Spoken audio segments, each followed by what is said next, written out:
shit alert. Louis clothes, calling women bitches. Louboutins and Gucci shows. Well, I guess there goes my Louis shows. More old shit if your role model's a movie role. And if you Hey, what's going on, everybody? This is Tony 2.0, and today, guys, I want to come at you guys and talk to you about something that really means a lot to me, baseball. And if you guys watched the podcast last week, you guys will know that I'm a pretty big baseball head. I am a huge Red Sox fan. I have been a Red Sox fan for a very long time through some very bad years. And with all of the stuff coming out, all of the bans, all the suspensions that came out this week based on the biogenesis report and all of the players that have been suspended, I wanted to talk about one in particular, Mr. Alex Rodriguez. As a preference to this video, guys, I am going to take out my Boston fanhood for this video. And I want to explain it a little bit. To me, I am not one of those Boston fans that just legitimately hates the Yankees. I believe that without the Yankees in Major League Baseball, baseball is not the same. It is that rivalry that spawns it, that puts butts in the seats, that makes the game more interesting. Without those rivalries, like Boston, New York, the game isn't the same. A lot of those have been lost over the years, but the Red Sox and Yankees persist. For those of you that have not been paying attention, there was this health clinic in Florida, Biogenesis, that apparently had some ties to Alex Rodriguez and a lot of other players. It came down this week that 12 other players, including some pretty big names, Johnny Peralta, Nelson Cruz, the big ones that were suspended. Ryan Braun, also a part of this, the MVP winner from last year. The one thing that has tied all these together is most of these people stood up, took their suspensions like men, and realized they're wrong. They came forward and they're like, I messed up, I'm going to be punished for it. Now, I think that the only thing they're really upset about is getting caught. I don't think any of these guys would have done anything differently knowing what was going to happen this week. That's the problem with sports in general. Really, the punishments are not there for them to be enough of a deterrent. I think Major League Baseball could have set a precedent by banning A-Rod for life. I think that would have been fantastic for the game and really made people think, especially the youth that's coming up that's trying to compete to get on these major league teams. Play the right way. Everybody loved steroid baseball. Home runs, monster home runs, 50, 60, 70 home run years with McGwire and Sosa. To me, that was never baseball. I love to see power from certain hitters, but I love the game as pure as it has always been, which is a numbers game. Small ball. It goes kind of against what I've said in the past that I love the AL, because the AL is more flashy, more runs on the board. I like the game at its basics, and I love the numbers. And I love the stats that go into it. And that brings us around to Mr. A-Rod. Although I do believe it would have been good for the game to give him a lifetime ban. I mean, this is the third time he'll have been caught using it, and still he denies it. And this is a problem, and it goes into a video that I did in the past about entitled athletes. Again, it's not that they did it that they're sorry. They're sorry that they got caught for it. A-Rod is one of the only ones that is actually, he's going to fight it. He's going to make a mockery of the system and Bud Selig. For those of you guys that follow baseball as readily as I do, I listen to every single Red Sox game every night that they are on. I watch it if it's on TV. I pay attention. I read the news every day. What irritates me is this is a terrible thing for baseball. And the only thing that ESPN is reporting on is Alex Rodriguez. And it's disgusting.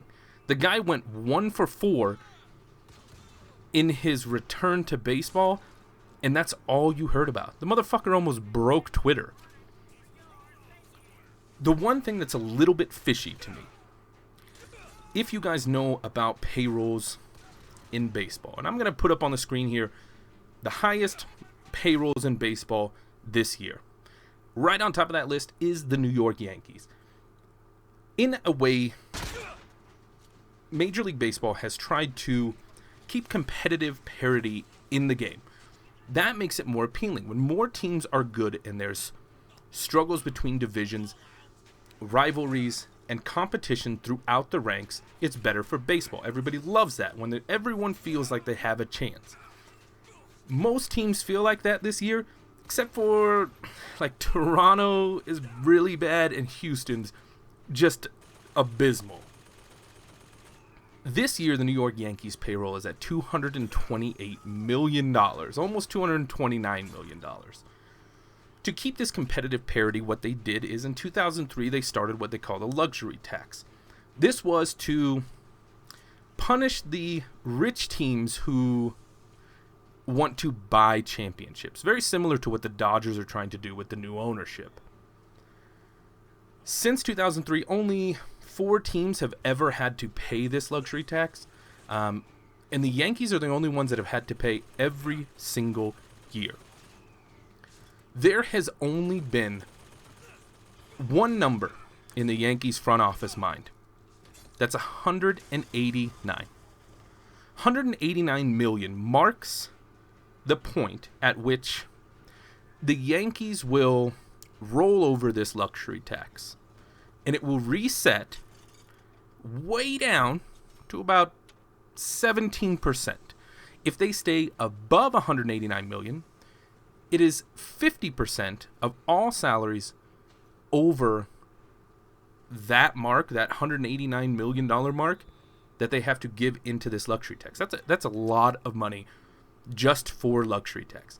Normally they don't care, but they've overpaid for a lot of players. They do that. Boston's done it. The Dodgers, Detroit did it a little bit recently, but they're still underneath that payroll cap, that 189 mark. That's where everybody wanted to be. It's a little fishy to me that the Yankees seem to be pushing to get A-Rod suspended for all of next year, which is why he's going to fight. The main reason for that is they're going to save $31 million in payroll, which makes it very easy for them to get underneath that $189 million mark. Kuroda, one of their starting pitchers, he's up for arbitration or free agency next year. They could re-sign him at a discount. Robinson Cano, who's another one, they'll sign long-term, get a good deal on him through the first few years to reset their luxury cap, and then they're in the free. I mean, they'll pay 70%, that's fine. 50% is a big hit. My issue mainly with Alex Rodriguez is he's disgracing the game. The game should be played straight up. And as the steroid era has kind of rolled out of favor, more and more outspoken leaders on all of these teams are speaking out against PED and steroid use. Alex Rodriguez doesn't care. He's in the twilight of his career. This guy was a phenom. He was a natural. When he played in Texas, this guy was unstoppable. He had more raw talent than just about anybody I've ever seen on the field. It was fun to watch. Steroids ruins all that for me. Anybody who has been accused of it. As a Red Sox fan, obviously, I was a Roger Clemens fan. Then the steroid stuff comes out. It's tainted. It's all gone. I used to love Barry Bonds. Barry Bonds, steroid stuff, nothing matters. None of those records even qualify for me anymore. This issue is going to keep popping up. You see it every year, and it's different positions. It used to be just the power hitters. They take steroids to boost their numbers, get those big contracts. Now, you're seeing it with everybody. Starting pitching, middle infielders. There's a lot of guys that want the edge. And when that's available, they're going to take it. That's a given. There's going to be more things that come out after human growth hormone, any performance-enhancing drugs. Once they can test for those, the next thing's going to come out. And they're going to start using that. I want to know what you guys think. This irritates me. It irritates me that they are glorifying this guy. He's ruined the face of baseball. And things like this are why baseball, I believe, is losing popularity. Some people will say that this sparks interest. It brings people in to watch the games.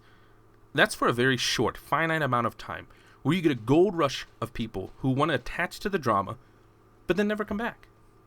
It's very similar to a lot of YouTube channels that grow up, they blow up, get amazingly huge. And then 3 months, 4 months down the line, nobody's watching anymore. Again, guys, leave it down in the comment section. Let me know what you guys think about this baseball thing. Are you guys even baseball fans? I know a lot of people in this country are football fans, and I am too, but baseball is my #1 sport, and I hate to see it be going this way. Guys, I want to thank you for checking this video out. If you like it, go ahead and click that like button for me. I will see you guys very soon. Peace!